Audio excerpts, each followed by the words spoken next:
स्नानी अनंत दर्शनीय प्रभुवीर जेमने जगतनाथ जीवन में संबोधने कहो कि हे मानव जो तारे आत्मा कल्याण करવું હોય અને પંચમ ગતિને પ્રાપ્ત કરવી હોય તો વર્તમાનમાં માનવની જે આ દશા ચાલી રહી છે એ દશા ઉપર થોડી આપણે ચિંતન કરવાની જરૂર છે। આજના માનવની ચાર પ્રકારની દશા ચાલી રહી છે।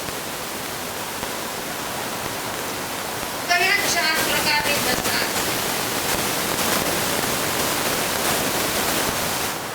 ખ્યાલ છે?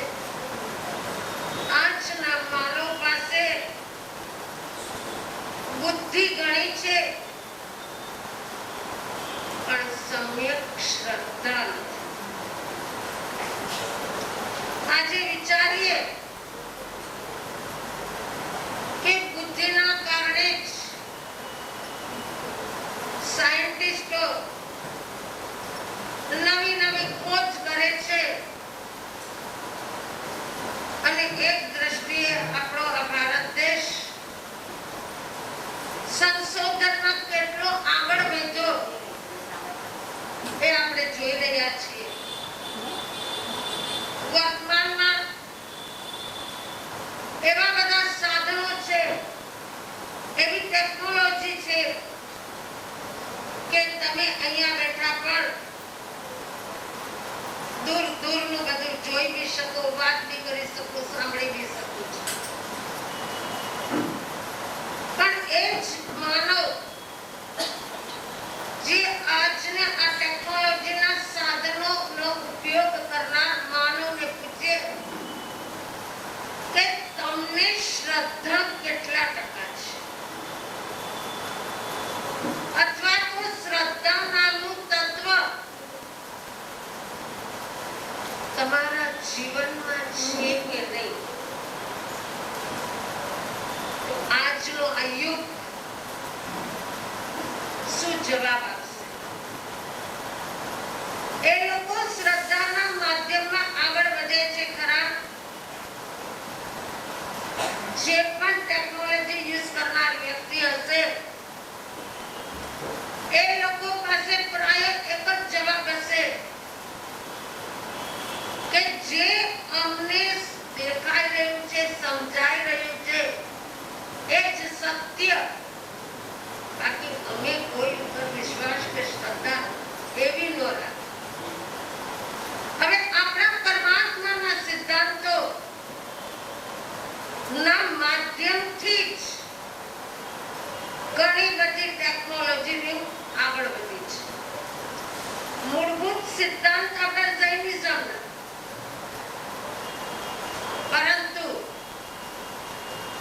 એ લોકો એક પ્રૂવ કરે ખરા કે જે વાત આજ ભગવાન મહાવીરે 2500 થી વધારે વર્ષ પહેલા જે વાતો કરી છે, જેમાં જીવ છે એ વસ્તુ ભગવાને કીધી છે તો તમે સ્વીકારો કે સાયન્સે કીધું છે તો સ્વીકારો? પાણીની અંદર જીવો છે આ વાત તો આપણા કેટલા હજારો લાખો કરોડો વર્ષો પહેલાની વાત, પણ જ્યાં સુધી પાણીમાં જીવ છે એની શોધ સાયન્સે ન કરી ત્યાં સુધી તમે બધા માન્ય થયા હતા ખરા? ભગવાન કે રાત્રિ ભોજન કરવાથી પાપ અને દોષ લાગે છે। સૂર્યાસ્ત પછીના જે જીવો ઉત્પન્ન થાય છે જેને સનિભાઈના જીવ કહેવાય એ જીવોની નિરાધના થાય માટે રાત્રિ ભોજન ન કરાય તો ડોક્ટર તમને કહે કે સૂતા પહેલા 3-4 કલાક પહેલા જમી લેવું જોઈએ તો તમારી હેલ્થ સારી રહેશે અને નહીં તો તમને આ પ્રકારની બીમારી થશે. તો ડોક્ટરનું માનીએ કે પ્રભુનું માનીએ? એ જ બતાવે છે કે આપણા બધા પાસે બુદ્ધિ ઘણી, પણ માનીએ ડોક્ટરનું એટલે કે શ્રદ્ધાનો અભાવ છે આપણામાં. પરમાત્માએ જ્યારે એના આગમમાં જે વાતો વર્ણવી એક અનુભવ કરીને કર્યું છે, એમને નથી. છતાં બુદ્ધિશાળી વર્ગ, તર્કવાદી વર્ગ તરત ફોલો નહીં કરે. એવી જ રીતે આ એક પ્રકારના માનવની દશા કે બુદ્ધિ ઘણી છે પણ શ્રદ્ધા નથી. આ માનવની અંદર આપણો સમાવેશ થાય કે નહીં એ અંદરથી ટ્રેડિંગ કરતી જવું કે હું પણ મારા જીવન કાળની અંદર મારા પરમાત્માનું વધારે માનું છું કે મારા ડોક્ટરનું વધારે માનું છું. એકવાર જીવે પોતા તરફ દ્રષ્ટિ કરી. ગરમ પાણી પીવું, અચેત પાણીનો યુઝ કરવાથી લાભ છે, આ ડોક્ટરે કીધું. કોરોના કાળથી કેટલા લોકો ગરમ પાણી પીવા માંડ્યા હતા, બરાબર? અને ભગવાને તો કેટલા વર્ષો પહેલા કીધું. તો કેટલાના ઘરમાં એ સમયે ગરમ પાણી પીવાનું કે અચેત પાણી યુઝ થતું. પણ કોરોના કાળ આવ્યો, ડોક્ટરોએ કીધું તો તમે માન્ય કરીને શરૂઆત કરી દીધી ગરમ પાણી. તો એ જ છે કે જો બુદ્ધિની સાથે શ્રદ્ધા હોય તો આજે આપણો આત્મા પરમાત્મા બનતા વાર ન લાગે. પણ હું અને તમે હજી સુધી આ જીવનમાં આગળ નથી વધી શક્યા. એનું એક કારણ એ છે કે આપણને જોઈએ એવી સમ્યક શ્રદ્ધા. બીજી માનવની દશા આગળ કરતા વિચારીએ કે માનવ પાસે પુણ્ય ઘણું છે પણ પાત્રતા ખાલી પુણ્ય નથી કામ કરતું. આપણી પાત્રતા પણ હોવી જોઈએ. પાત્રતાના અભાવે પ્રભુની વાણી અંદરમાં હૃદય સ્પર્શ થઈ શકતી નથી.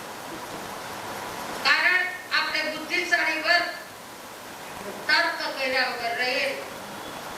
જેવી રીતે મને ને તમને બધાને ખબર કે સિંહણનું દૂધ તમે સામાન્ય પાત્રમાં લ્યો તો ટકે કરવું. કયું પાત્ર જોઈએ? સુવર્ણનું પાત્ર. જો એક સિંહણના દૂધ માટે પણ સુવર્ણનું પાત્રની જરૂર પડે તો આપણે તો આપણા પરમાત્માની વાણી જીલવાની છે, પ્રભુની વાણી જીલવાની છે. તો આપણે આપણું પાત્ર કોના જેવું કેવું બનાવવું જોઈએ? સુવર્ણ કરતા પણ વધારે શ્રેષ્ઠ બનાવવું પડે કે નહીં?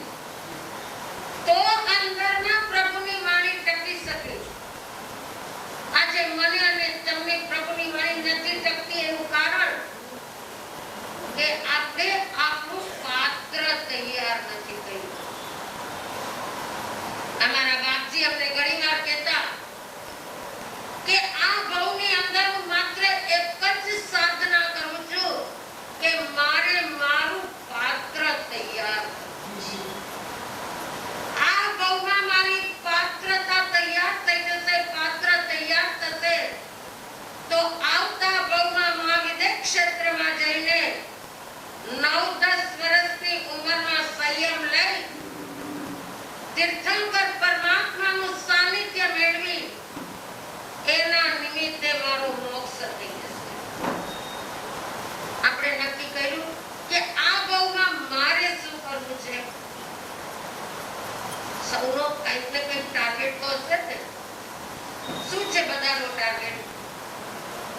માં સતી અમારો ટાર્ગેટ હતો કે દેશમાંથી આવ્યા હતા ત્યારે ખાસ કઈ લઈને નહોતા આવ્યા, તો લાખોપતિ બનવું છે.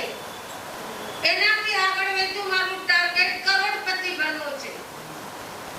એ પણ તમારા પુણ્યના ઉદયથી થઈ ગયું. હા, એનાથી આગળ હજી અબજોપતિ. એ પણ પ્રબળ પુણ્ય ઉદયથી અબજોપતિ બની પણ ગયા. પણ હજી એનું ટાર્ગેટમાં ફૂલ સ્ટોપ આવ્યો આવે યોગેશભાઈ. અબજોપતિમાંથી ખરબોપતિ બનવું છે.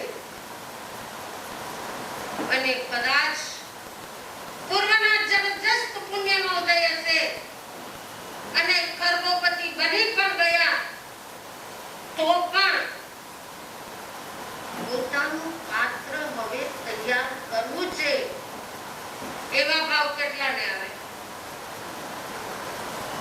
જેમ જેમ જેમ સંપત્તિ વધતી ગઈ, જેમ જેમ પરિગ્રહ વધતો ગયો, એમ એમ જીવ એમાં ઉછળતો ગયો. એ બધા પદાર્થોનો, એ વસ્તુઓને, પૈસાને એડજસ્ટમેન્ટ કરવામાં સમય ગયો જાય. જ્યાં સુધી પાંચેય ઇન્દ્રિયો આપણી બરાબર કામ કરે, શરીર પૂરેપૂરું સાથ આપે છે, ત્યાં સુધી મારે મારા આત્માનું કંઈક કરી લેવું છે. મારે મારી પાત્રતા તૈયાર કરી લેવી છે. એવું નક્કી આપણે કેટલા લોકો કરીએ છીએ. કયું ઉદાહરણ કે હવે મને બીજું કઈ નથી જોતું. ભલે પુણ્યના ઉદયથી લક્ષ્મી સામેથી આવતી હોય, મારે દ્રષ્ટિ લક્ષ્મી તરફ નથી રાખવી. મારે મારી દ્રષ્ટિ સ્વ તરફ, મારી પાત્રતા તૈયાર કરવા તરફ રાખવી છે. આવો ગોલ કરો. માત્ર હજી 5 વર્ષ થોડું કરી લઈએ. પછી મારે એક દીકરો એક દીકરીના પ્રસંગ બાકી છે ને, એ પ્રસંગ પતી જાય પછી તમે જોજો. પછી અમે શું કરીએ? અમને ઘણા એમ કહે પછી તમે જોજો. પણ પછી શું જોઈએ? કારણ કે બીજાના અનુભવ સામે દેખાતા હોઈએ કે પ્રસંગ પૈતા પહેલા પણ થોડી આરાધના કરતા હતા, ઉપાશ્રય આવતા હતા, સત્કાર્યો કરતા હતા, અને પછી એક સ્ટેપ આગળ વધતા દાદા બની ગયા કે દાદી બની ગયા. પછી પહેલું કટ સેવા થાય. હવે આરાધના નહીં થાય, સામાયિક નથી થતી માં સતી. કારણ અત્યારનો સમય એવો છે કે વહુ પણ જોબ કરતી હોય, દીકરી પણ જોબ કરતી હોય, તો ઘર અને બાળકોને કોને સંભાળવાની જવાબદારી? દાદા. તો કહેવાનું એ જ છે કે જેમ જેમ પુણ્યનો આધારે તમારી સંપત્તિ વધતી ગઈ, સારું છે. શાસન ચલાવવા માટે એની પણ જરૂર પડશે, પણ સાથે સાથે ગોલ એ રાખીએ કે મારે મારી પાત્રતા પણ વધારવી છે. એક સિંહણના દૂધ માટે સુવર્ણ પાત્ર વગર ટકી શકતું નથી. તમે સ્ટીલના તપેલામાં કે એલ્યુમિનિયમના તપેલામાં એ દૂધ ગ્રહણ કરો તો કેટલી વાર એ દૂધ કેટલી વાર તપેલીમાં રહી શકશે? તરત તમારી તપેલી આવી જશે. ટુકડા કેવી તાકાત હશે દૂધની અંદર. વિચારીએ, જો દૂધમાં એટલી તાકાત છે તો મારા પ્રભુની વાણીમાં તો કેટલી તાકાત છે. એનાથી અનંત ઘણી તાકાત છે.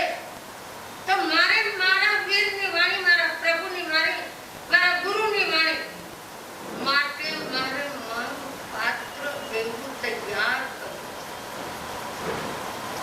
કે એકવાર મારા પ્રભુની વાણી મારા હૃદય સ્પર્શી બની ગઈ પછી એ વાણી અહીંથી ક્યાંય જાય જ નહીં અને એ અનુસાર જ હું ફોલો કરતો જાઉં. આપણું તો બને કેવું કે અહીંયા બેસી મોટામાં સતીનું પ્રવચન ચાલતું હોય, ખૂબ સુંદર શૈલીમાં પ્રવચન ફરમાવતા હોય, ત્યાં સુધી એટલે કે 11 વાગ્યા સુધી વાણીની અસર રહે. 11:30 જેવા થયા પછી અસર ઉડી જાય.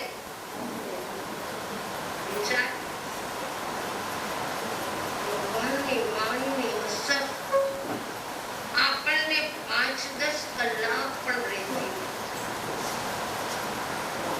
અમારા બાપજી અમને ઘણી વાર કહેતા કે આપણા કરતા તો આ ઘડિયાળ સારી. ઘડિયાળમાં એક વખત ચાવી ગયો તો 24 કલાક રાઈટ સમય બતાવે. આજના યુગમાં કદાચ ચાવીની ઘડિયાળ ઓછી છે તો આજે સેલ નાખ્યો તો 1 વર્ષ સુધી કરેક્ટ સમય બતાવે છે. ને આપણે પ્રભુની વાણી સાંભળીને ઊભા થયા, સામાયિકની આરાધના કરીને ઊભા થયા, એની અસર, એનો પાવર કેટલી કલાકની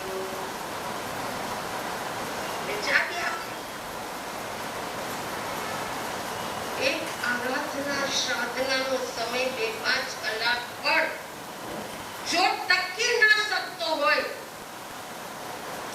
તો નથી લાગતું કે આપણી સાધના હજી યથાર્થ ચાલતી જ નથી. જળ એવો સેલ નાખ્યા પછી બરાબર સમય બતાવી શકતો હોય તો હું મારી ક્ષમતા 23 કલાક કેમ ન ટકાવી શકું? ચૈતન્યવંત આત્માની કિંમત સેલ કરતા વધારે છે કે ઓછી છે? વધારે છે. જો સેલ કરતા ચૈતન્યવંત આત્માની કિંમત આજે મને અને તમને વધારે લાગતી હોય, સમજાતી હોય તો સામાયિકની સાધના કરીને ઉઠ્યા પછી કમ સે કમ 12 કલાક તો પાવર રહેવો જ જોઈએ. આજથી ગણતરી કરજો. અત્યારે સામાયિક 11, 11:30 કે 12 વાગે પૂરી કરો તો 12 કલાક એટલે રાત્રે 11 ને 12 વાગ્યા સુધી એનો પાવર રહેવો જોઈએ. એ ક્ષમતામય અંદરની સાતાની અનુભૂતિ થવી જોઈએ. પણ આપણને શેની અનુભૂતિ થાય? શેનો અનુભવ થાય? એટલે પરમાત્મા કહે છે કે આજના માનવની દશા એવી છે કે પુણ્ય ઘણા છે પણ પાત્રતા નથી. તો આ કાળની અંદર આપણાથી કદાચ બીજું કાંઈ ન થાય તો કાંઈ નહીં, પણ મારે મારી પાત્રતા કેળવવી છે. એના માટેનો પુરુષાર્થ શરૂ કરી શકીએ કે નહીં? કરી શકાય. અને પુરુષાર્થ એ દિશામાં કરશો તો આજ નહીં તો કાલ, કાલ નહીં તો પરમ દિવસે, નહીં તો મોડામાં મોડું છેલ્લે સુધી તો પાત્રતા તૈયાર થઈ જ જશે 101%. હવે આગળ વધીને માનવની ત્રીજી દશા કઈ છે એ વિશેષ વાત અવસરે કહેશું. ટાઈમ થઈ ગયો છે. જે 27 વ્યક્તિઓએ લાભ લીધો છે. વ્યાખ્યાન પછી છે એ કાર્યક્રમ વ્યાખ્યાન પછી છે. તો હવે આપણે આપણી પાત્રતા તૈયાર કરવા માટે કેવા પ્રકારનો સમય પુરુષાર્થ કરવો જોઈએ એ વિશે વાત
શાસ્ત્રકાર પરમ કૃપાળુ પરમાત્મા દિનેશ્વર ભગવાન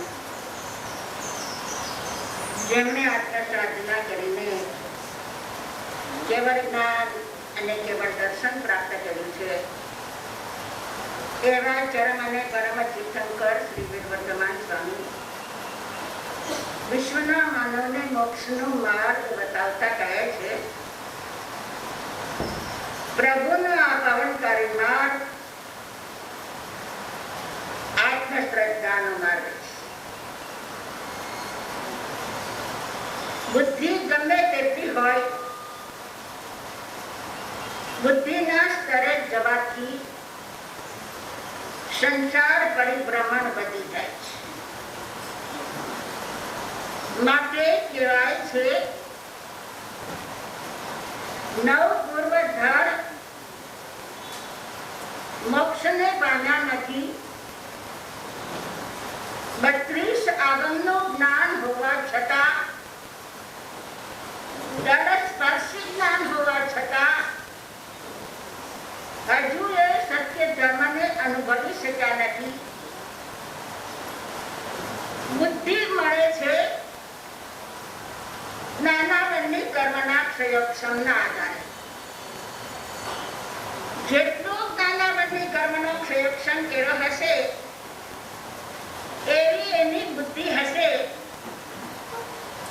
એકને એક માના 2 સંતાનો. એક બુદ્ધિશાળી હોય ત્યારે બીજાને ભણાવવા માટે ટીચરો રોકો, ક્લાસ કરાવો, એના ઉપર તમે એની પાછળ 2-4 કલાક ઉગાવો, છતાં એ બાળક માંડ પાસ થતું હોય. માના 2 સંતાનો છતાં આમ કે જે વીક છે એને હંમેશા બદામ વાળું દૂધ પીવડાવતા હો. એટલું જ નહીં, એને રોજ બદામ ખવડાવતા હો, છતાં પણ એનું મગજ સારું નથી. યાદ શક્તિ ઓછી. મને યાદ છે સર્વ સંસારીઓની આ એક મેન્ટાલિટી છે કે બદામ વગેરે ખાવાથી યાદ શક્તિ વધે છે. જરૂર અમુક તત્વ મળે છે પણ યાદ શક્તિ વધે છે એવું એનો નિયમ નથી. જ્યારે અમારું ચેન્નાઈમાં ચાતુર્માસ હતું, હું સાવકાર બેઠ હતી. 1979 નું ચાતુર્માસ અમારું ત્યાં હતું.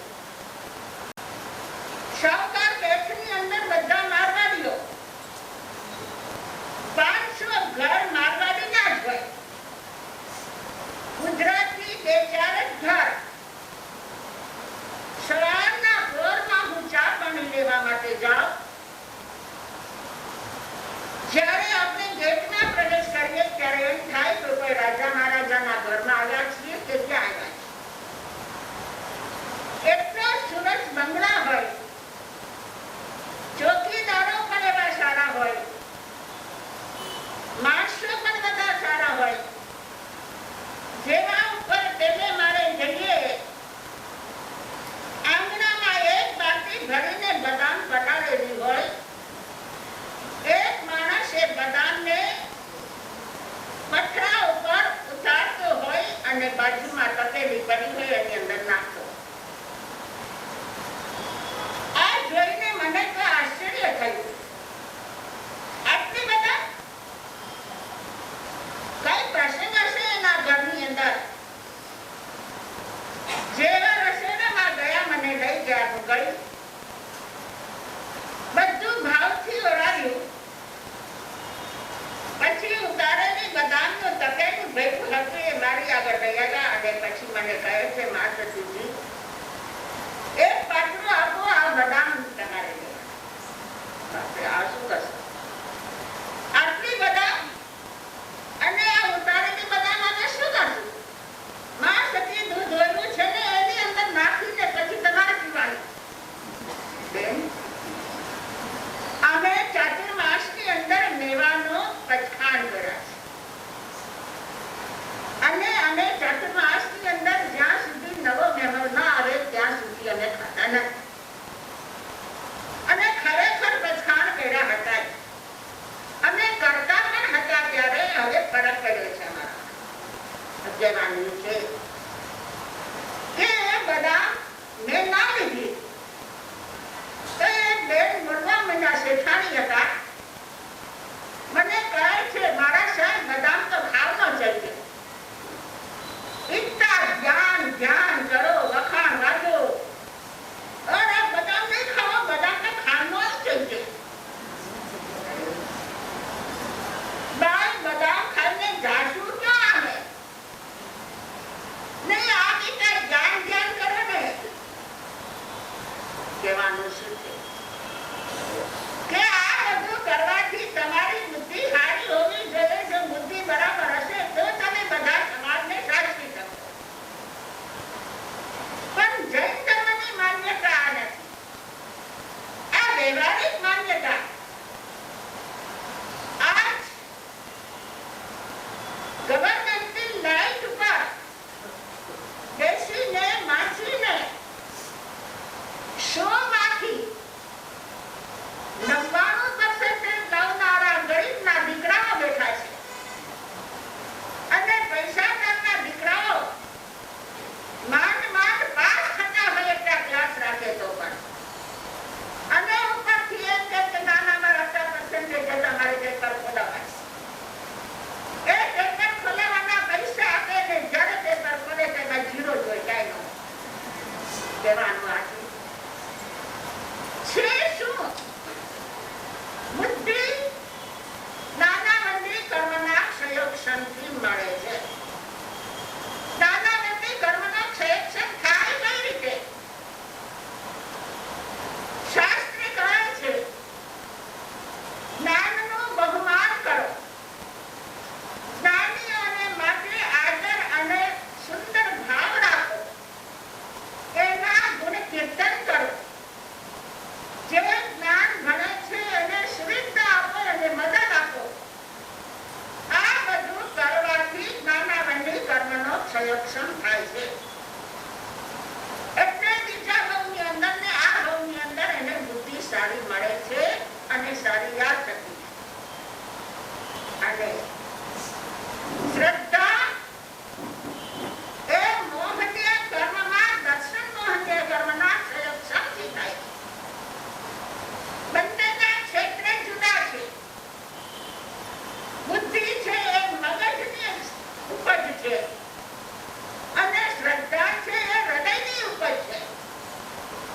જેમના હૃદયની અંદર આ શ્રદ્ધા છે એ સત્ય દર્શન પ્રાપ્ત કરે છે. ભલે કાંઈ ના ભણ્યા હોય. ખબર છે ને?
અને શ્રદ્ધા બંનેના ક્ષેત્ર જુદા છે, બંનેના સ્થાન જુદા છે, બંનેના કર્મ જુદા છે.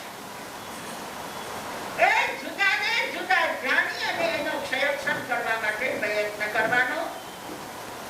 વધારે બુદ્ધિશાળી બનવાનો પ્રયત્ન ના કરો, પણ ભક્ત હૃદય બનવા માટે આપણે કોશિશ કરીએ પ્રભુની પ્રત્યે સાચી શ્રદ્ધાને કરે.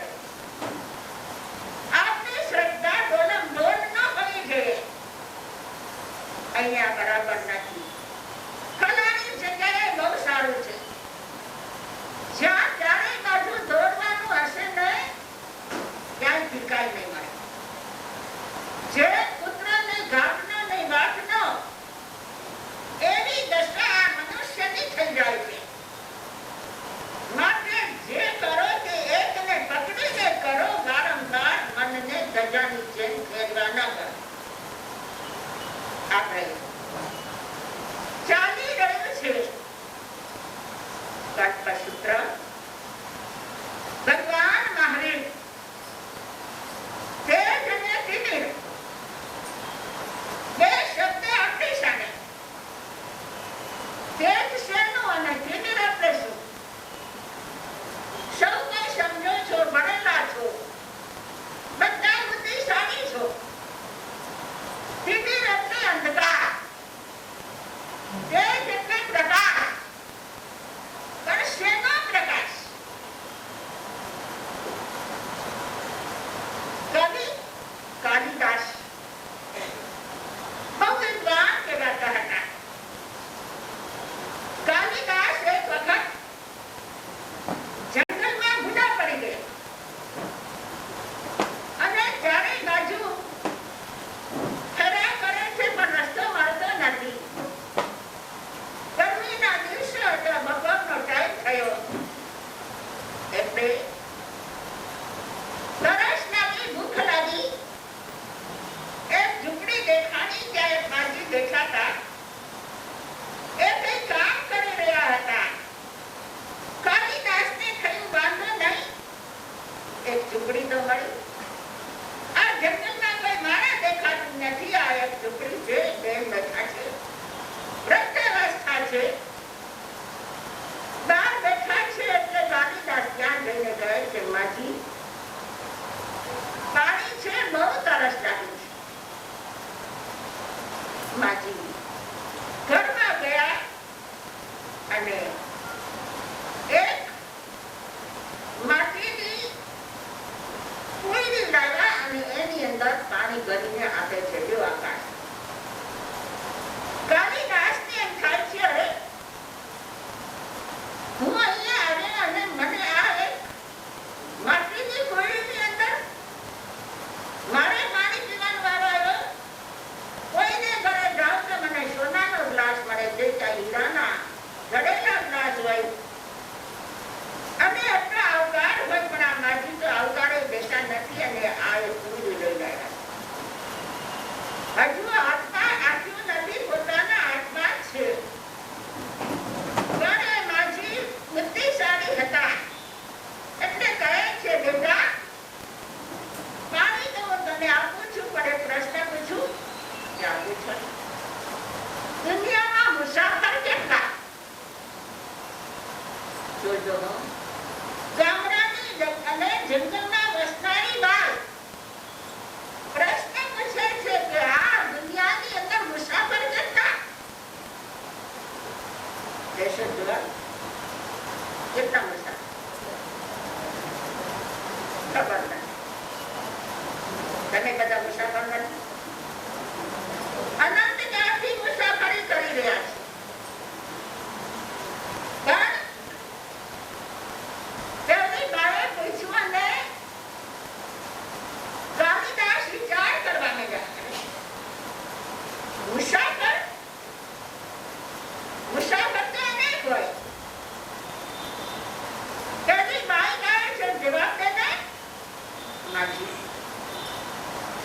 મને ખબર નથી મુસાફર કેટલા હોય. આંગળીને વેઢે ગણે એટલા મુસાફર તો મને દેખાતા નથી. ઘણા મુસાફર હોય. ના, એવું ના વાત.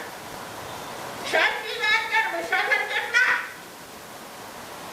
કાલિદાસને અભિમાન હતું, મારા જેવો વિદ્વાન કોઈ નથી, મારા જેવો બુદ્ધિશાળી કોઈ નથી. ઘણો એને અભિમાન હતું.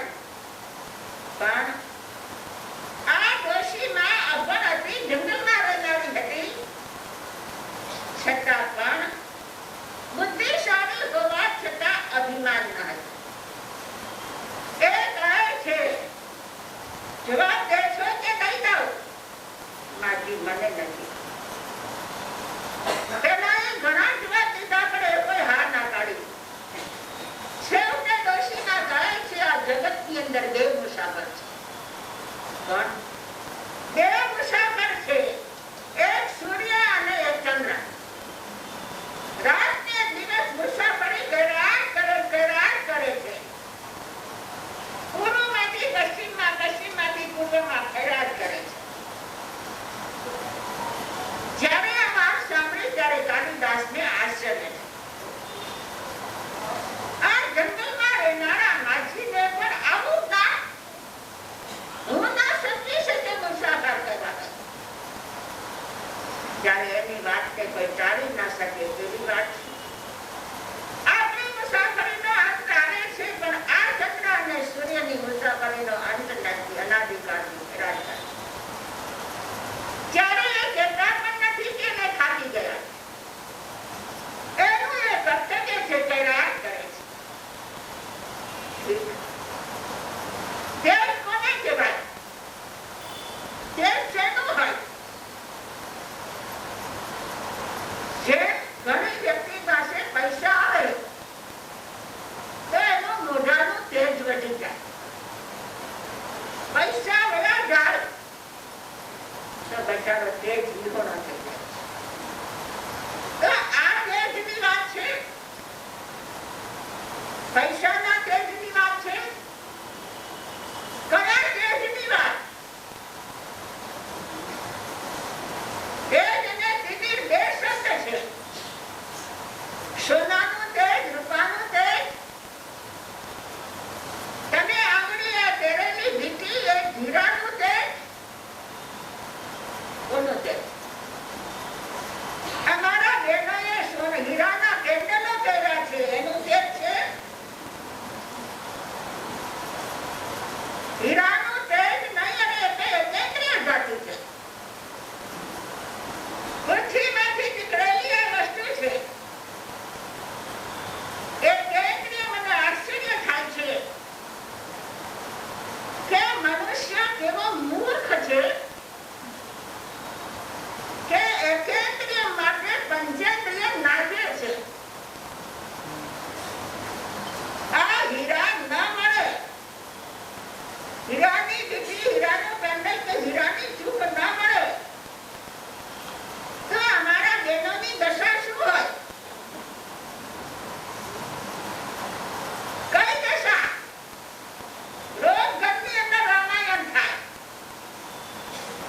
દશરથને ત્યાં રામાયણ તો એક વખત થઈ, પણ તમારા ઘરે રોજ રામાયણ થાય. કે ઘરે પ્રસંગ આવે છે ને મને હીરાની વીંટી છે, ઘરે પ્રસંગ આવે ને હીરાની વીંટી છે. પણ જે સ્ત્રી પુરુષની પરિસ્થિતિને જોતી ન હોય અને પોતાના જીતમાં જ રહેતી હોય, એ સ્ત્રીને વિવેકી કહી શકાય નહીં. પુરુષની પરિસ્થિતિને પહેલા સમજવા કોશિશ કરવી જોઈએ, પછી જ તમારે એની આગળ માંગણી કરાય. માંગણી તમે વિચાર્યા વગર કરો તો પસ્તાવાનો પાર ના રહે. જે સંસારની અંદર સ્વર્ગ ઉભું થવું જોઈએ, એમને બદલે એ જ સ્વર્ગની અંદર નરક ઉભું થઈ જશે. એકબીજાને બોલવું ગમશે નહીં, એકબીજાની સામે જોવું નહીં ગમે. સાથે રહેશો પણ સાથે રહેવાની કોઈ મજા નહીં રહે. ત્યારે તેજ ને તિમિર, આ ભૌતિક તેજની વાત છે. આ આધ્યાત્મિક તેજની વાત છે, જ્ઞાનનું તેજ. જેની પાસે જ્ઞાન છે એ જ્ઞાનીનું તેજ કંઈક અલૌકિક હોય. અમારા પૂજ્ય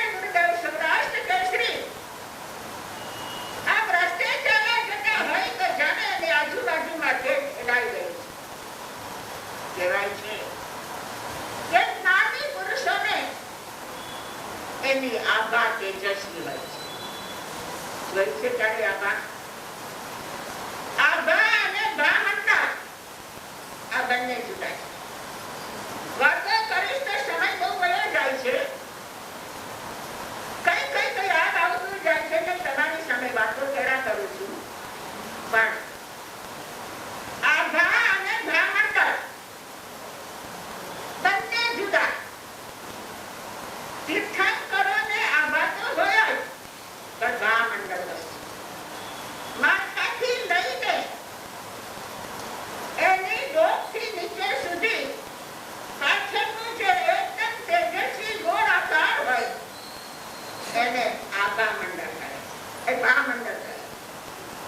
તીર્થંકરોને મહાપુરુષોને આવું ભામંડળ હોય. પણ આભા મંડળ તો દરેકને હોય. જેવી દશા હોય એવું આભા મંડળ હોય. જો શુદ્ધ દશા હોય તો એનું આભા મંડળ તેજસ્વી હોય. આ આભા મંડળ પ્રકાશ પોતાને પકડતા આવડવું જોઈએ. જે લોકોને પ્રાણી ફિલિંગ આવડતું હોય, જે લોકો રેકી વગેરે શીખ્યા હોય, એને ખબર હોય અને એ આભા મંડળને બરાબર પકડે છે કે આ વ્યક્તિનું આભા મંડળ કેવું છે અને એના ચક્રો કેટલા ચાલુ છે. ચક્રોને ચાલુ કરે એટલે આભા મંડળ પણ બદલાઈ જાય છે. કહેવાનું કે આભા મંડળ બધા ના જોઈ શકે, એ પણ જેની પાસે એ શક્તિ હોય જ જોઈ શકતા હોય. ત્યારે તમારી જે લેશા છે એમાં શુક્લ લેશાનું આભા મંડળ વધારે તેજસ્વી હોય. કૃષ્ણની કાપડનું આભા મંડળ મલિનતાથી ભરેલું હોય. તેજ લેશા એનું આભા મંડળ તેજસ્વી હોય.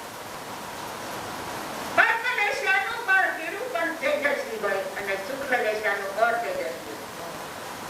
આભા મંડળ લેશાને આધારે છે અને ભામંડળ એ પૂર્ણ જ્ઞાનને આધારે છે.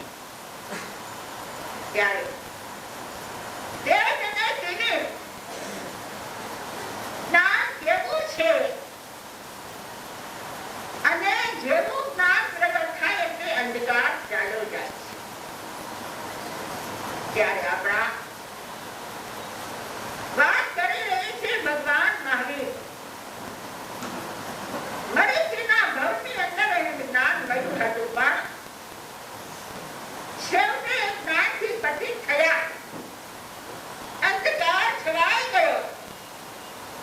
નથી આ મારાથી પાલન થતું, આ બધું ખોટું છે, હું સાચો છું એમ કરીને ત્યાંથી આયુષ્ય પૂર્ણ કરી જંગલમાં.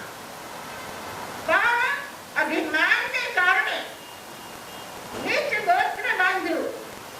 ચાલ કર, કોઈ વસ્તુનું અભિમાન કરવા જેવું નથી. ઘણી વ્યક્તિઓ એવી હોય છે. અમારે ઘણા અનુભવો થાય, આટલા વર્ષમાં તો અનુભવોની કોઈ સીમા નથી. કદાચ અનુભવનું એક પુસ્તક લખવા બેસું તો પણ પુસ્તક ઘણા 2-3 રહી જાય.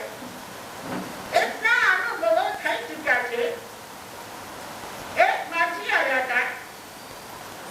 અમે પૂછ્યું, માજી કેટલા દીકરા છે? માં સતીજી 4 દીકરા. 4 દીકરા ત્યારે બધા નાના છે કે મોટા? માં સતી બધા ભણેલા છે ને બધા મોટા થઈ ગયા, પરણી ગયા છે.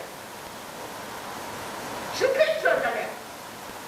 હા માં સતીજી, એક દીકરો એન્જિનિયર છે, એક દીકરો વકીલ છે, એક દીકરો સીએ થયેલો છે અને એક દીકરાએ MBA કરેલું છે.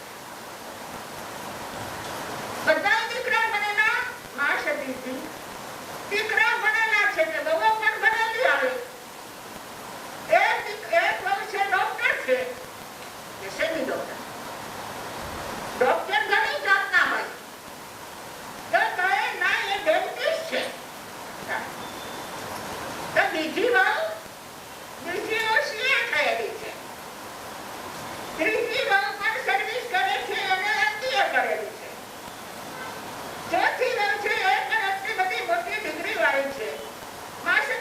નથી ઓળખતા, હું પણ અંધે થયેલી છું. હા, કોઈથી પૂછ્યું નહોતું તમે કેટલું ભણ્યા. હવે મારા જેવડા 85 વર્ષના એમ કે હું ભણેલી છું, કોણ મગજમાં આવે? કોણ મને પૂછવા દેશે? સામે હાથ ચોપડી માં ભણ્યા છે. ભણતર ક્યાં હતું ત્યારે? સાત ચોપડી ભણાવીને દીકરીને ઉઠાડી મૂકે અને કઈ કઈ દીકરીઓને બહુ ભણાવાય જ નહીં, કારણ કે એને આખર તો રસોડું કરવું છે ને, ક્યાં એને ધંધો કરવો છે. ત્યારે હવે ભણે છે તો રસોડું કરતી નથી, ઘરનું કામ કરતી નથી. સાસુજીને કહીને ઘર તમે સંભાળો, હું તો મારી સર્વિસ કરવા જઈશ. સગાઈ થયા પહેલા પ્રોમિસ કે લગ્ન કરીશ અને એક શરત કે મારી સર્વિસ ચાલુ રહેશે. જો એ કબૂલ થાય ને સર્વિસ તમે ચાલુ રખાવો તો જે છોકરી પસંદ હોય ને તમે કામ કરીને લાવો. પછી પરિણામ શું આવે? 7 વાગે ઉઠે, 9 વાગે સર્વિસ પર જવાનું હોય, તૈયાર થઈને અને લોકલ ટ્રેન પકડવાની હોય, અગર તો ગાડીમાં જવાનું હોય, અને 2 કલાકમાં 1 કલાક તો પાછા બાથરૂમમાંથી નીકળે નહીં, તૈયાર થાય અને પછી ચા પાણી તૈયાર કરે હોય સાસુજી, એટલે ચા પાણી નાસ્તો કરી પોતાનું ટિફિન ભરી નાખી. સાસુજીને માથા ઉપરથી કામ ઉતરે ખરું? ઘરમાં બહુ આવી કે ના આવી શું ફરક પડે? આ એજ્યુકેશન. પણ એ માજીને અભિમાન હતું કે મારા ઘરમાં બધા ભણેલા. ઘણાને અભિમાન હોય. હમણાં એક ઘરે ગયા સાથે એના ઘરમાં 3-4 વકીલ જ હતા. મને એમ થાય કે વકીલને બહુ બતાવાય નહીં, કારણ કે દીકરો વકીલ ને વહુ વકીલ અને દીકરી વકીલ, ત્રણે ભેગા થઈને પછી વાતો તો કોર્ટ ને કચેરીને જ કરતા હોય, એની આગળ વાત બીજી કઈ હોય જ નહીં. ત્યારે આ માજીને અભિમાન એવું હતું, અને ઘણાને એવું અભિમાન હોય જ છે. ભણતરનું અભિમાન, પૈસાનું અભિમાન, ઘરના 5 નોકર હોય ને કઈ કામ કરવું ન પડે એનું પણ અભિમાન હોય. આ બધા અભિમાનો પણ પુસ્તકના અભિમાન આત્મની દશાને રોકી રાખે. ફરીથી અભિમાન આવ્યું. નીચ ગુણની અંદર ચાલો ગયો. દરેક ભવની અંદર દેવલોક અને મનુષ્ય થઈને પણ બ્રાહ્મણ અને ક્ષત્રિય કુળ. 15મા ભવમાં દેવલોકની અંદર 16મા ભવની અંદર પાછા જે કઈ વિચાર કરા હતા, પરિણામ હતા, એમાં મંદતા અને તીવ્રતા બંને આવી. એમાં એને થોડી મંદતા આવી ગઈ અને તીવ્રતા હટી ગઈ.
અંદર કરીએ રહીએ અને વાતો કરી આનંદ પ્રવર્તા.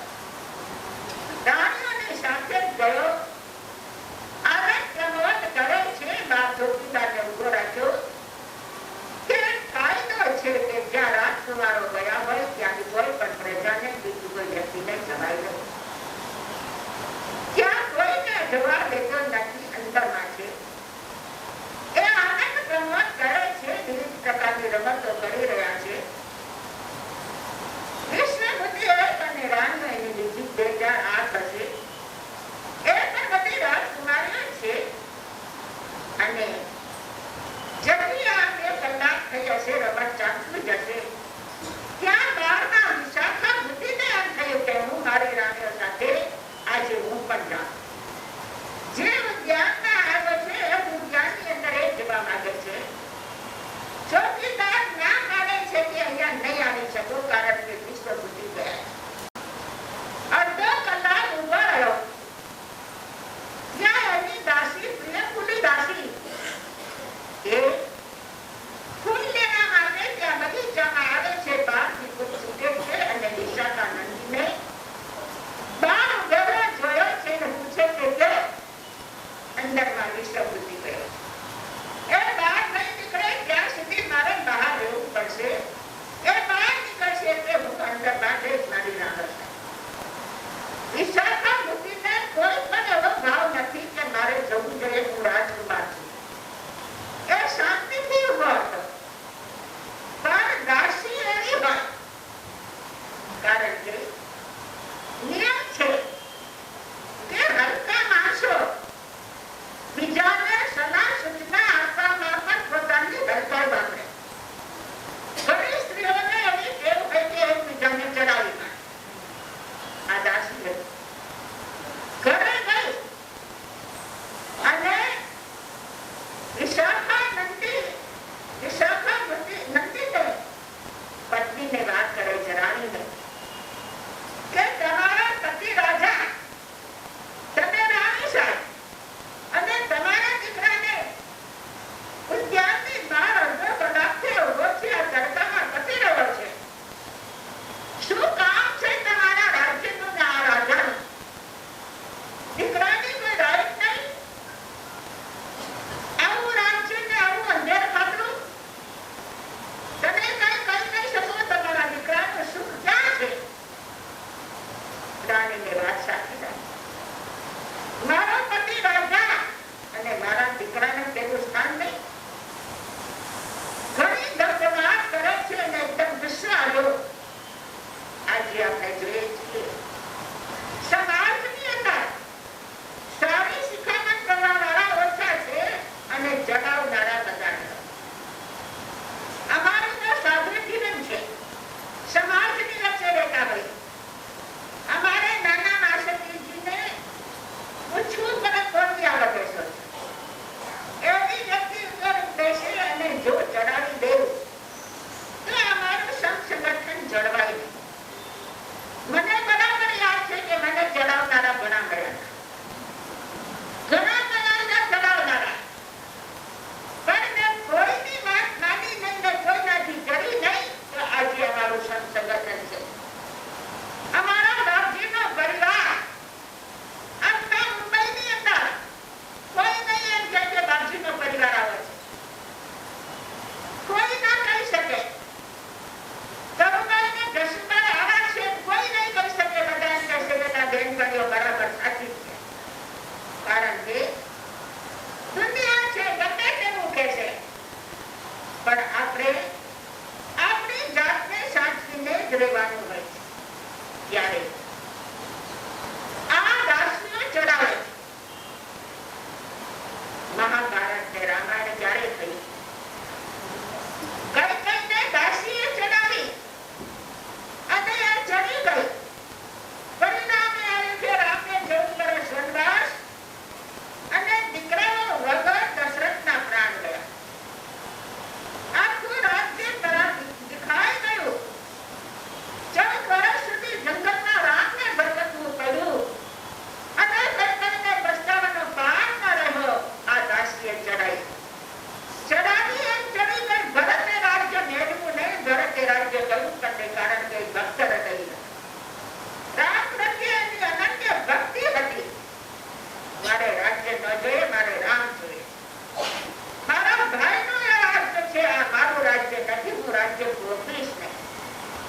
આવા જ્યારે ભાઈઓ મળે છે ત્યારે રામ્ય રાજ્ય છેવટે ઘરમાં આવી જાય છે. રામ્ય રાજ્ય મેળવવા જવું પડતું નથી.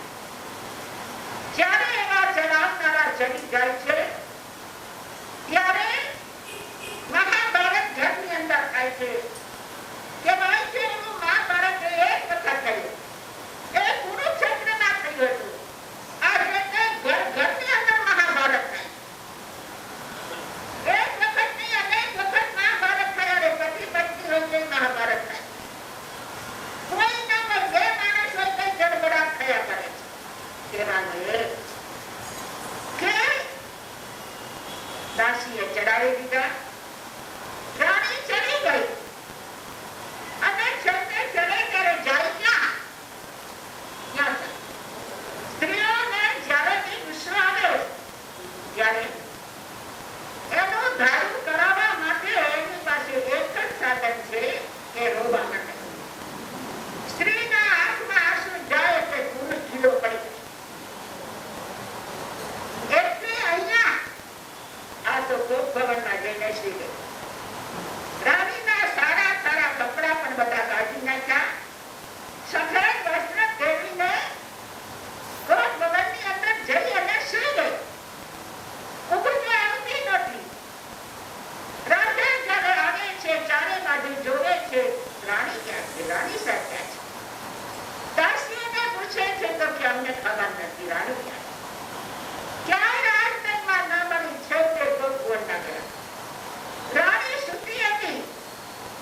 જ્યાં એની પાસે બેસીને એને સમજાવે છે ત્યાં રાણી સીધી ઊંધી સૂતી આવે.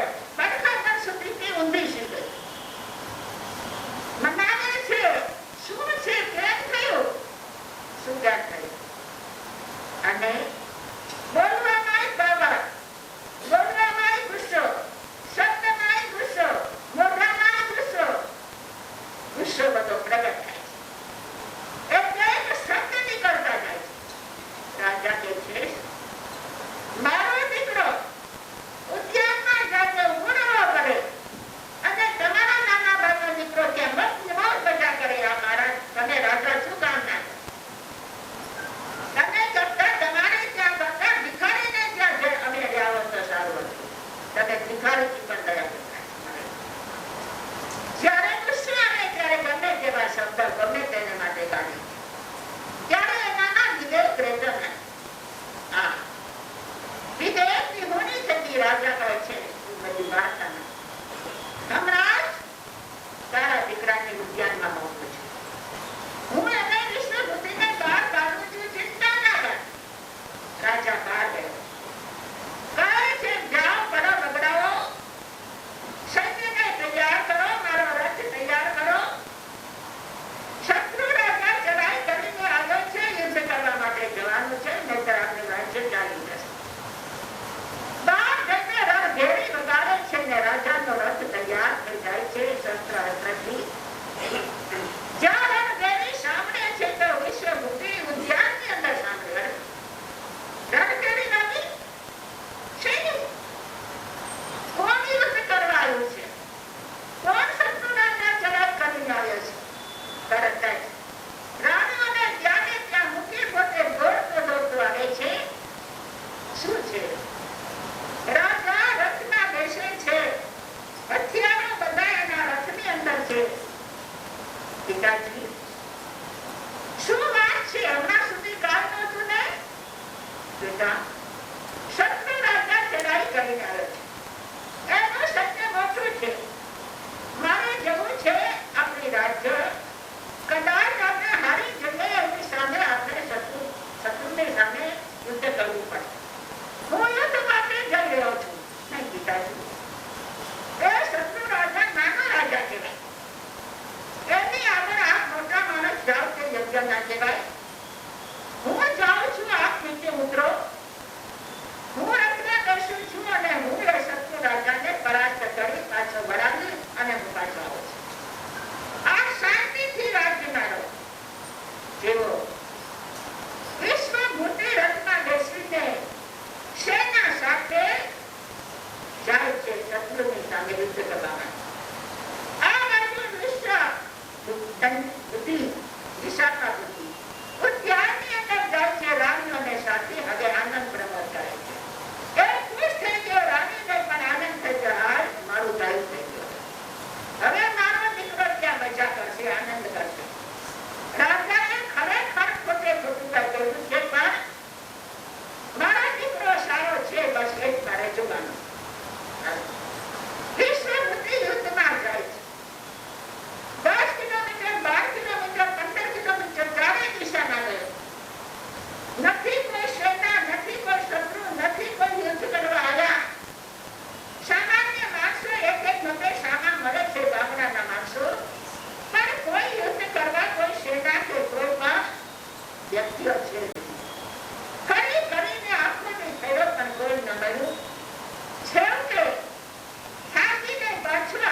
યાદ રાખજે.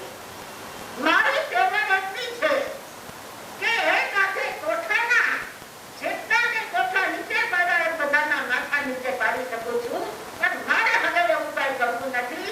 બસ હું જાઉં છું, આ સંસારનો ત્યાગ કરું. ત્યાંથી જંગલમાં ગયો અને એક સંત ગયા એની પાસે એ દીક્ષા લઈ છે. વર્ષો સુધી દીક્ષાની પર્યાય પાડી. પછી એને નક્કી કર્યું કે આ કર્મ હટાવવા માટે મારે શું કરવા? એટલે માર્ગ ખમણને કારણે માર્ગ ખમણ શરૂ કર્યા. કોણે? ભગવાન મહાવીરના આત્માએ 16મા બહુની અંદર એક માસ ખમણ નથી કર્યું. કેટલા? માસ ખમણને કારણે માસ ખમણ પારસ મુનિએ માસ ખમણ કર્યા. પણ ગણતરી છે 22 કર્યા, 24 કર્યા. પણ આને તો ગણતરી ના થઈ શકે. આયુષ્ય હોય માસ ખમણને પારણે માસ ખમણ. આજે અહીંયા તમને કહીએ કે ભાઈ એક 28 કરો. 400 ઘર છે, 400 ઘરમાં 40 28 કરી જોઈએ ને. માં સતીજી ગયા વર્ષે 28 કરી હતી, બસ હવે આ વર્ષે કાંઈ નથી. કામ નબળાઈ એટલી લાગે છે. થોડીક બદામ ખાતા જાઓ એટલે શક્તિ આવી જાય, પણ 28 કરો એટલે ઘરમાં તમારા ક્ષય પામે. 362 દિવસ સુધી ખાશું એ ચાલશે, પણ એક 28 કરીને આપણે શાંતિથી જીવી શકશું નહીં. કહેવાનું છે કે મરીચી આ વિશ્વ બુદ્ધિ 16મા બહુની અંદર માસ ખમણને કારણે માસ ખમણ કરે છે. શરીર સાવ શુક્લ થઈ જાય. એના આત્માને પાછળ આપણે ગણી લઈએ એવી સ્થિતિમાં. પણ બારણામાં નિયમ કે હું પોતે જ પાનું લેવા જાઉં, કોઈ પાનું લઈ આવીને આપે એવી રીતે મારે પાનું કરવું નથી. આવા બંને કર્મ ખપાવે છે, એમને મોક્ષ નથી મળતો. કર્મ ખપાવા કઈ સહેલી વાત નથી. શત્રુઓને જીતવા કઈ સહેલી વાત નથી. આ કર્મ આપણા શત્રુ છે, આપણને હેરાન કરે છે. માટે હરિ આપણે શત્રુ કહેવાય. શત્રુનો નાશ કરનાર એ હરિહસ્ત છે. કયા શત્રુનો? આખે 8 કર્મ શત્રુનો નાશ કરનાર એ હરિહસ્ત. આવા હરિહસ્તના આપણે ઉપાસક અને આપણે શત્રુથી જીતાઈએ કે શત્રુને આપણે જીતવાના હોય. આપણે શત્રુથી જીતાઈ ગયા છીએ, શત્રુને આપણે જીત્યા નહીં. ત્યારે એક વખત એક વિષ્ણુપતિ મુનિ મથુરા નગરીમાં માસ ખમણનો બારણો છે અને નીકળ્યા છે. પાનના માટે નીકળ્યા છે તે સામે એક ગાય આવે છે. એ ગાયનું પૂંછડું વાગે છે જરા. શુક્લખડી મુનિ તપસ્વી મુનિ છે. માસ ખમણનો બારણો છે, શક્તિ ઓછી છે. ગાયનું પૂંછડું લાગે છે અને મુનિ જરા પડી જાય છે. એ જ ઉપર રાજમહેલ. એ રાજમહેલમાં એનો ભાઈ વિશાખા બુદ્ધિ એની રાણીઓને લેવા આવ્યો છે અને રાણીઓની સાથે વાતો કરે. એને આ વિષ્ણુ બુદ્ધિ મુનિને પડતા જોયા. એના ચહેરા પરથી ઓળખી ગયો, અરે આ તો વિષ્ણુ બુદ્ધિ મારો ભાઈ છે.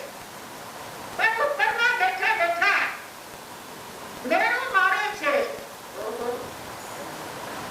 જે એક હાથથી કેટલાય કોઠાને કાઢના. આજે ગાયના પૂંછડું વાગવાથી પડી ગયો. કામે તારી શક્તિ મારે મેળું વાગે છે ને એ બહુ એના હૃદયની અંદર એને ઘાવ જેવું કામ કરે. કહેવાય છે તલવાર બંદૂક ના કામ છે, દુર્વા કે ના હંમેશા જલે છે, હંમેશા જલે છે. આય દેર ધરી જાય બાલે બોલે મરી જાય. બોલો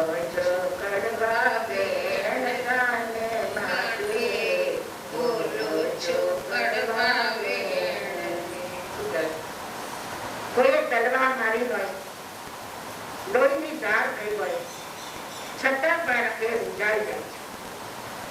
ક્યાંય પણ પેલા હોય અરે તમારે ફ્રેક્ચર થાય છે, પ્લાસ્ટર બાંધે છે તો ફ્રેક્ચર પાછું સારું થઈ જશે ને એને પણ પાછું જોડાઈ જાય છે હાથો.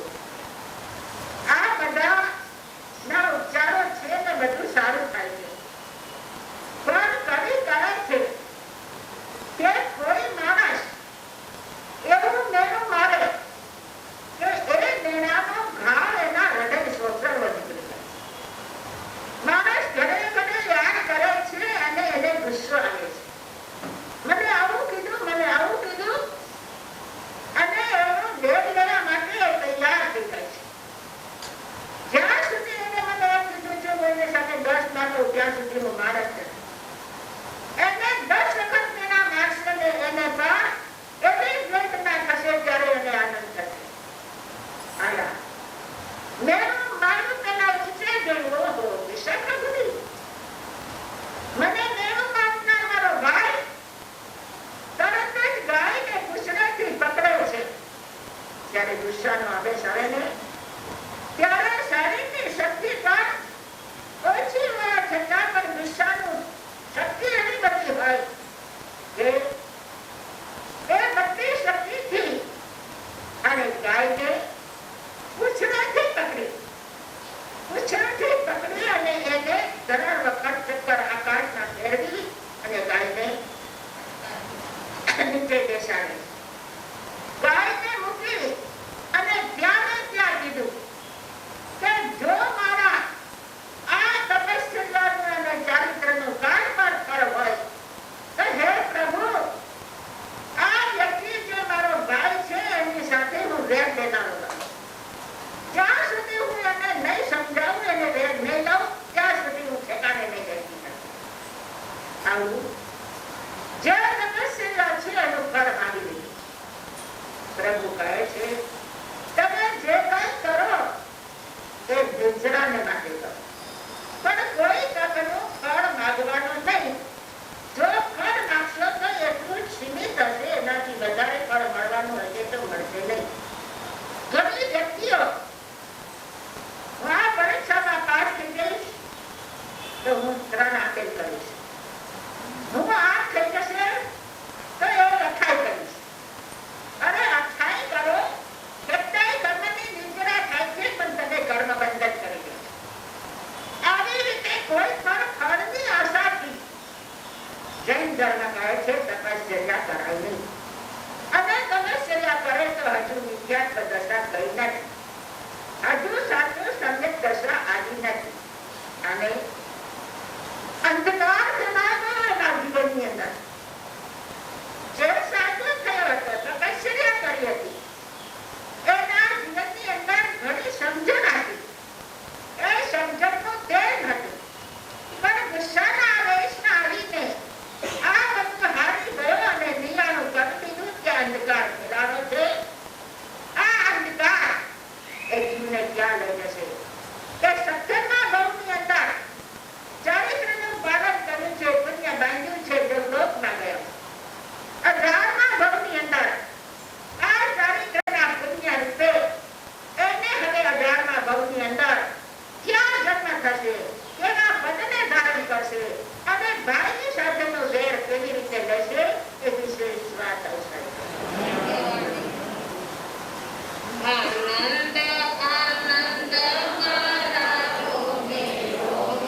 પહેલા આપણે જે 27 માં જે લાભ લીધો છે તેમને તેઓ એક વારા ફરતી આવતા જાય અને મા સતીજીને આગમની બુક ભરાવતા જાય. નામ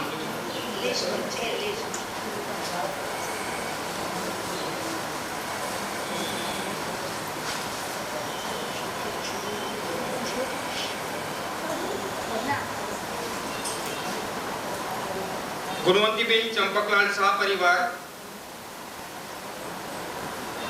ત્યાર પછી મંજુલાબેન કુનવંતભાઈ સંઘવી પરિવાર તૈયાર છે. પાછળ બધા લાઈનમાં ઉભા અહીંયા પણ તમે કોઈ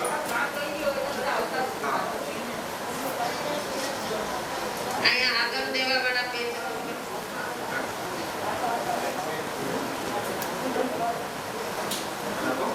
એમને આગળ આપો એટલે ઈ ઓરા ડબલ ફોટો.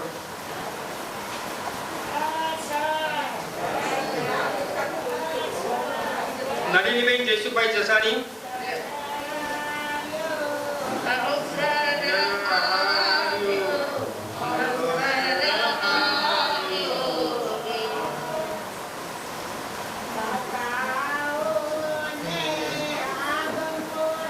વારાપતિ નામ, તેના પછી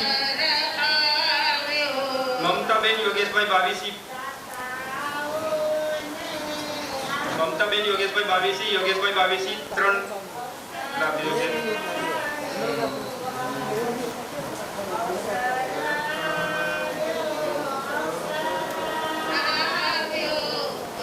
જેમ નામ બોલી એ પ્રમાણે આવતા જજો પ્લીઝ. જ્યોતિબેન પરીખ,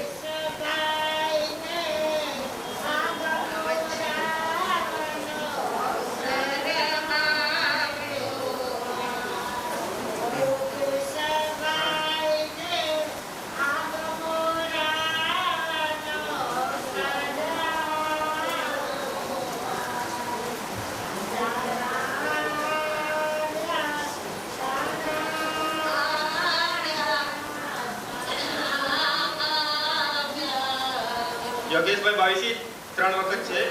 ત્યાર પછી રોહિતભાઈ ગોસલિયા, કિરણભાઈ નામ સર લે બાજુ. હા રોહિત,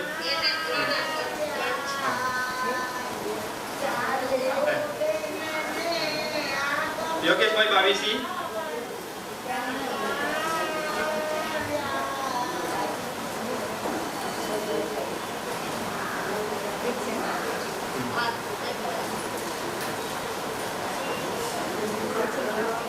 ત્યાર પછી તોરલબેન ચેતનભાઈ પારેખ,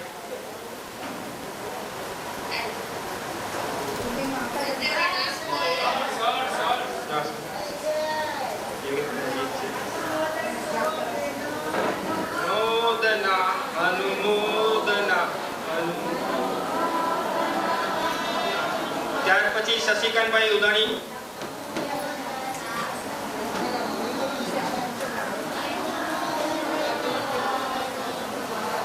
તોરલબેન ચેતનભાઈ પારેખ, ત્યાર પછી શશિકાંતભાઈ ઉદાણી, ત્યાર પછી પ્રવીણભાઈ ગેલાણી,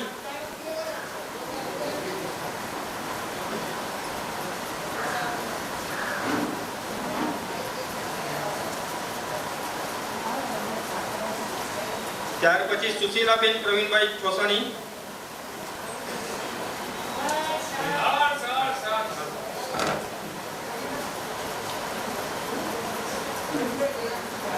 પ્રવીણભાઈ ચોસાણી,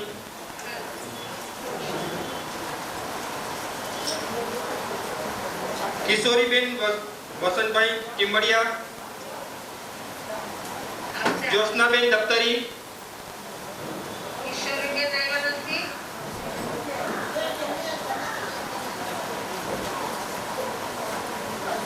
હર્ષાબેન મુકુંદભાઈ શેઠ પરિવાર,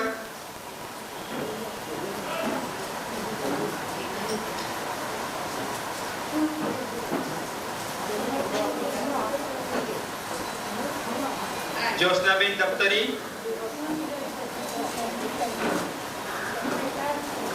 ત્યાર પછી તોરલબેન અપૂર્વ શાહ,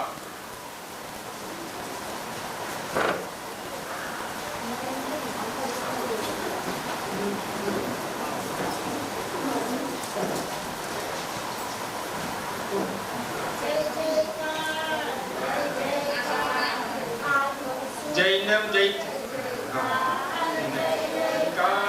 જય જયકાર આરો જીગર શાહ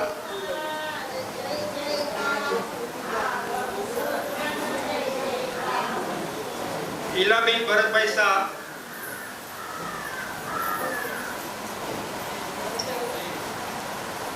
ત્યાર પછી દ્રષ્ટિ દર્શક સાવલા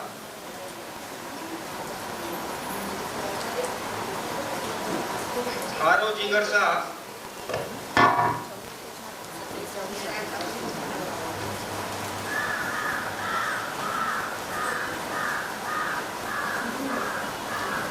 ત્યાર પછી હરિલીબેન ભાવિનભાઈ દેસાઈ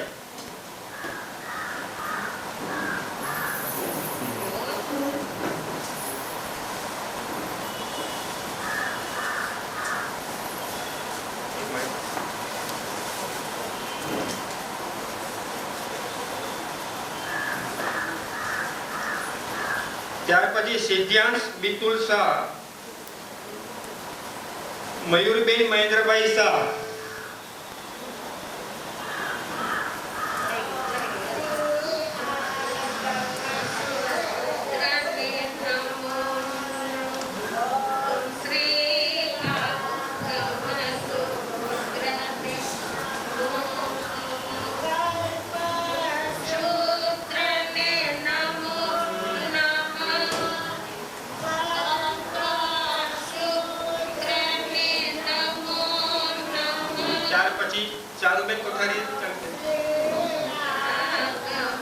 नीलाबेन सतीशभाई कोठारी हस्ते बिनल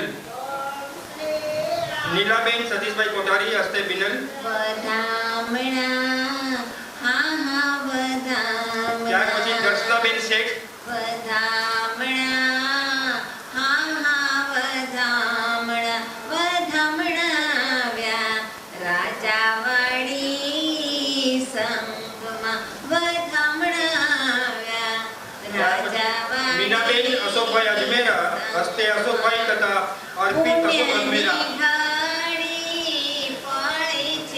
भावेशभाई दोमड़िया प्रभु वीरना भवना भावेशभाई दोमड़िया थाशे सोहामणा हा सोहामणा मीनाबेन सतीशभाई मडिया वाचन थाशे रज सत्यावीस भवन વધામણા આવ્યા રાજાવાડી સંગ रितेशभाई मिनेशभाई शाह જ્ઞાની ગુરુ रितेशभाई मिनेशभाई शाह અમીર સવાણી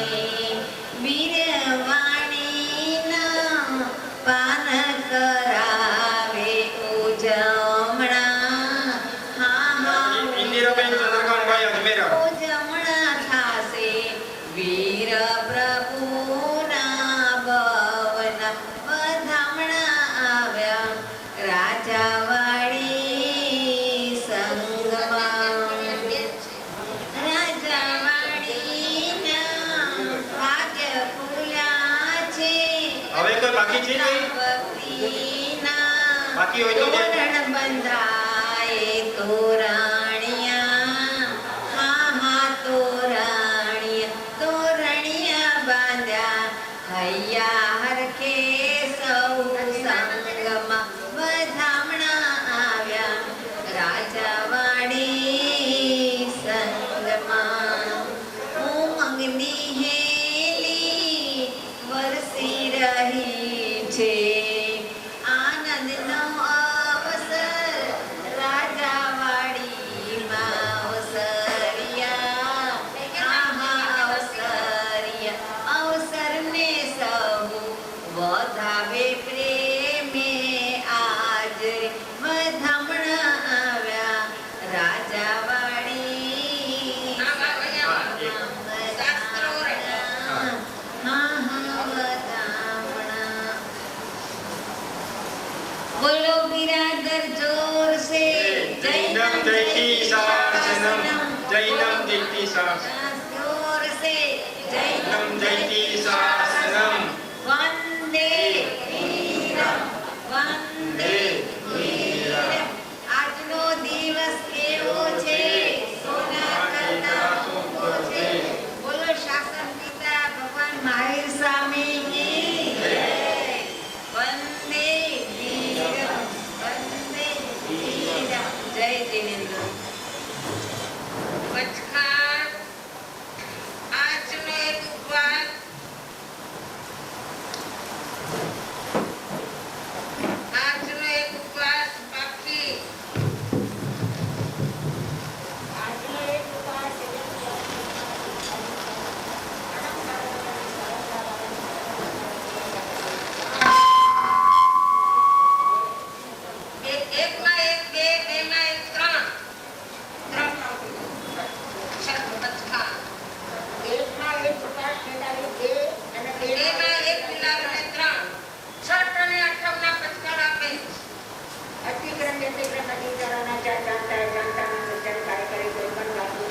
ઉપાસને એક મિલાવી બે ઉપાસને તેના એક મિલાવી ત્રણ ઉપાસ તેમ ત્યારમ પચકાના ત્રણ ખાયનું સાયમાં અનાખાના બગડમ સહસાગરણમ તબ સમય ત્યાગરણમ અપાનમ હોતે તપસ્યા કરને વાલે કો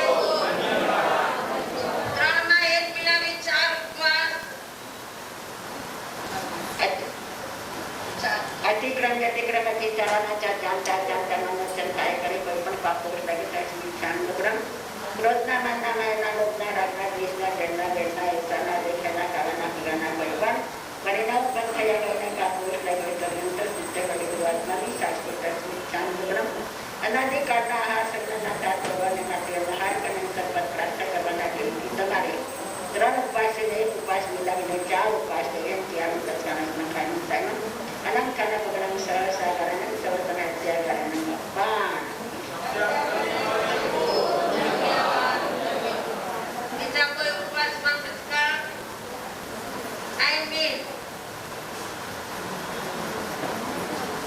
આજની આઈમેલ આયમ વિલમ દિવ્યમ જ્ઞાનમ ભટકાના ખાયનું સાયમાં અલંકાના પગડમ સહસાગરણમ એકાશના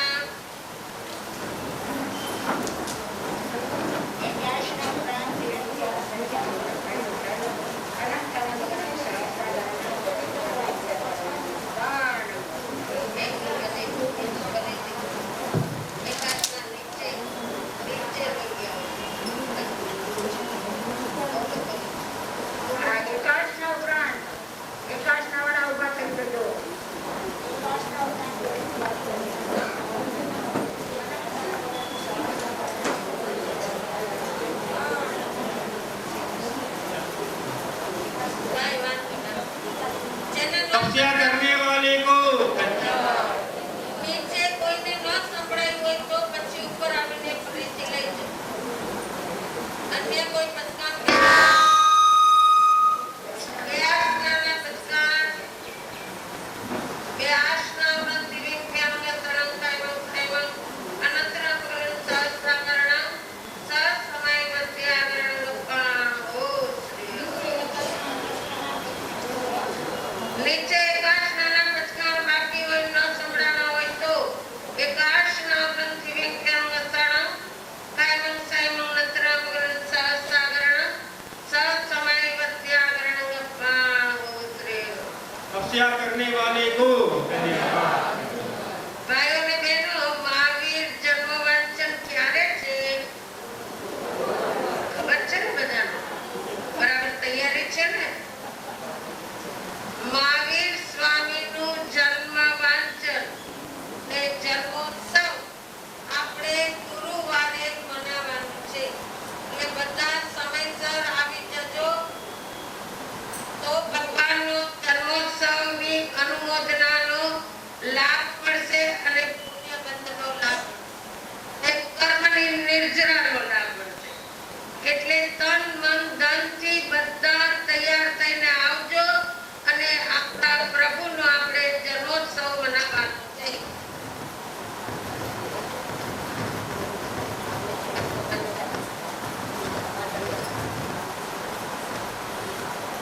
એ મહાવીર સ્વામીને વંદન કરીને અત્રે બિરાજમાન પરમ પૂજ્ય ચતુભાઈ માતાજીજી, પૂજ્ય શ્રેયાભાઈ માતાજીજી, પૂજ્ય સ્મૃતિભાઈ માતાજીજી અને સ્વરૂપા માતાજી કોટી કોટી વંદન.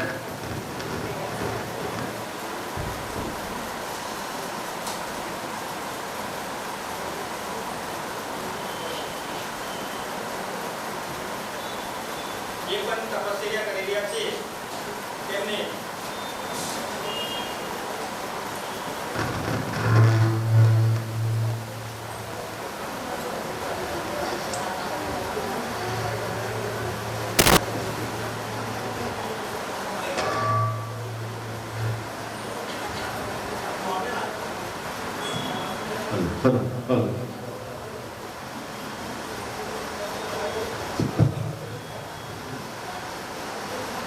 જે પણ તપસ્યા કર્યા છે તેમને રાજાવાડી સંઘ તરફથી શુભ સાતા પૂછવામાં આવે છે અને સારી સાતા રહે તેવી શુભેચ્છા. પૂજ્ય મહાસતીજીએ તપસ્યા માટે આ વખતે ઘણું કહ્યું છે. તેમના જે કહીએ એક તો એમને કહ્યું છે કે જે તપસ્યા કરશે તેમને આગલા જન્મમાં રૂપાળા થશે. બીજું એમ કે જે પણ તપસ્યા ઘરમાં અઠાઈ નહીં હોય તેમને 8,000 રૂપિયાનું ડોનેશન આપવાનું છે. અને ત્રીજું, તેમને આશીર્વાદ અને તેમની પ્રેરણાથી મારા જ ઘરનો એક એક્ઝામ્પલ આપું તો અત્યારના મારો એક સન છે, નાનો સન, તે અત્યારના આજે બીજો ઉપવાસ છે, ત્રીજો ઉપવાસ છે આજે, અને 28ના ભાવ છે. બીજો સન છે તે એકાસના કરી રહ્યા છે, તેને પણ આજે ત્રીજો એકાસનું છે. એટલે કે માસતીજી આપની જે પ્રેરણા અને જે આપના આશીર્વાદથી તપસ્યા અહીંયા સારી થઈ રહી છે. જે એક એક્ઝામ્પલ આપું છું, અમારી કંપનીઓમાં પણ, અમારી કંપનીમાં એક કોસ્ટ સેવિંગનો ટાર્ગેટ હોય છે. તો છેલ્લા 10-15 વર્ષથી અમે 20 કરોડનો ટાર્ગેટ લઈને આરામથી પાસ કરતા હતા, અને અમને જે પણ ઇન્સેન્ટિવ મળતું હતું એ હિસાબે એવું મળી દીધું. પછી એક મહાસતીજી જેવા એક અનુભવી પ્રેસિડેન્ટ આવ્યા, અને તેને અમને કીધું કે 20 કરોડ બહુ ઓછું છે. અને એને કીધું કે જે રીતે કંપનીનું ટર્નઓવર છે, જે રીતે કંપનીનું પરચેસ છે, તે રીતે તમારો ટાર્ગેટ 100 કરોડનો હોવો જરૂરી છે. એટલે અમે તો બધા પહેલા એકદમ થઈ ગયા, ભાઈ આ તો અચંબામાં પડી ગયા. પછી 1-2 વાર મીટિંગ થઈ, પછી પ્રેસિડેન્ટે એમ કીધું કે તમે 100 કરોડનો ટાર્ગેટ લઈને ચાલુ કરો, થોડા ઓછા થશે તો પણ તમને હું ઇન્સેન્ટિવ આપીશ. અને એ વખતે બધાએ એટલી બધી મહેનત કરી, અને એ વખતે 85 કરોડનું ટાર્ગેટ અમે અચીવ કર્યો હતો. એટલે કહેવાનું એમ છે કે આપણામાં શક્તિ છે. મહાસતીજી જેવાની પ્રેરણાની જરૂર હતી, આશીર્વાદની જરૂર હતી. તો આ વખતે થોડા વધારે ઉપવાસ થશે, આવતા વર્ષે હજી વધારે કલ્ચરલ ચેન્જ થઈ જશે એવી આશા છે.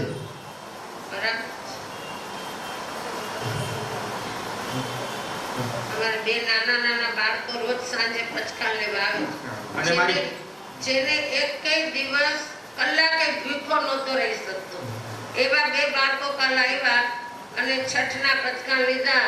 એના મમ્મી એટલા ખુશ થયા કે મહાસતી આ બંને બાળક કોઈ દિવસ કલાક 2 કલાકે ભૂખા નહોતા રહી શકતા.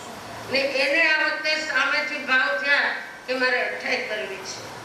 એટલે ક્યારે કોના આવા ઉદય થઈ જાય મહાસતીના આશીર્વાદ અને કૃપાથી, અને સહેલાઈથી પચકાણ એવા સરસ આપે કે 28 બહુ રમતા થઈ જાય. આ યોગેશભાઈનું ઘર ખાલી રહે એ નથી, મને હજી ટાઈમ છે, હજી આજથી જો સવારથી હોય તો છક્કાઈના ચાન્સ છે. હા, અને નહીં તો કાલથી કરે 5 કરે તો પણ ચાલશે, મતલબ વાંધો નથી. હા, 5 કરે તો ચાલે ને. આપણે દુબળી આઠમ સુધી કરશું તો 28 થઈ જાય. હે ચાતુર્માસમાં જેમને પણ ફંડ લખાવવાનું હોય તે આજે લખાવવા વિનંતી. આવતીકાલે જેના પણ નામ પહેલા દિવસથી આજ સુધીના આવ્યા હશે, આવતીકાલે તેમના નામ બોલવામાં આવશે. આજની પ્રભાવના છે ઇન્દિરાબેન ભગવાનદાસ સંઘાની, માતુશ્રી ચંદનબેન અમિતચંદભાઈ શાહ, હસ્તે ભાવનાબેન પ્રકાશભાઈ શાહ, મીનાક્ષીબેન મહેશભાઈ દોશી અને માયાબેન રાજેન્દ્રભાઈ સંઘવી, હસ્તે ભાવીસી અંકિત સંઘવી. અને તે જ પ્રમાણે જે આપણે પ્રતિક્રમણ સાંજે આશીર્વાદ બંગલામાં થાય છે તે 2000 રૂપિયા ચાતુર્માસમાં રાજેશ ભૂપેન્દ્ર પૈસા, 2000 રૂપિયા રાજેશ ભૂપેન્દ્ર પૈસા ચાતુર્માસ નીચે લખાવી દો. આવતીકાલે જે પણ હશે બધા નામ, જે પણ પહેલા દિવસથી અત્યાર સુધી હશે તેમના નામ બોલવામાં આવશે. પ્રતિક્રમણ પછીની જે પ્રભાવના છે તે આજે ભાનુબેન જીતેન્દ્રભાઈ કોઠારી અને જાગૃતિબેન અતુલભાઈ કામદાર તરફથી છે. તો ત્યાં પણ સારી સંખ્યામાં પ્રતિક્રમણ બધા કરી રહ્યા છે. તો આશીર્વાદ બંગલામાં જેમને પણ પ્રતિક્રમણ કરવાની ઈચ્છા હોય તેઓ વધારે સંખ્યામાં ત્યાં હાજર રહે. જય હિન્દ્ર.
પછી આવે કાલે એક બે જણા પૂછી તો ગયા છે, હવે અહીંયા આવશે કે આશીર્વાદ બંગલામાં જોઈ જશે. અહીંયા જ આવે છે. બોલીએ ભગવાન મહાવીર સ્વામી કી, ભગવાન મહાવીર સ્વામી કી, ભગવાન મહાવીર સ્વામી કી. આજના એક દિવસે જાહેર કલાક માટે સૌની ધારણા બનાવીને પ્રસ્થાન પર્યુષણના પર્વના દિવસો ચાલી રહ્યા છે. આ દિવસોમાં દાન, શીલ, તપ, ભાવ 4 બોલમાંથી ગમે તે બોલની આરાધના થાય તે કરી શકો છો. તમારાથી તપશ્ચર્યા ન થાય તો દાન કરી શકો છો. અહીંયાથી નીકળો ત્યારે દાન પેટીની અંદર દરેકે કમસે કમ 1 રૂપિયો તો નાખવો. 1 રૂપિયાનો સિક્કો નો એટલે 5 રૂપિયા 10 રૂપિયા જે કઈ હોય પણ નાખવાનો. એટલે આજ દાન ધર્મનો આરાધના થઈ શકે. આજના એક દિવસ માટે દાન ધર્મની આરાધના ઉપયોગ છે. પાલન દર્શનતે પરિક્રમે વિજય કરી છે. અપાન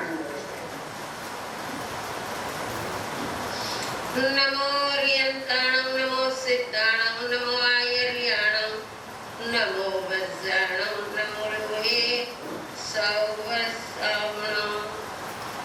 ઓમ શ્રી શાંતિ શાંતિ શાંતિ. ગુરુદેવની આજ્ઞા.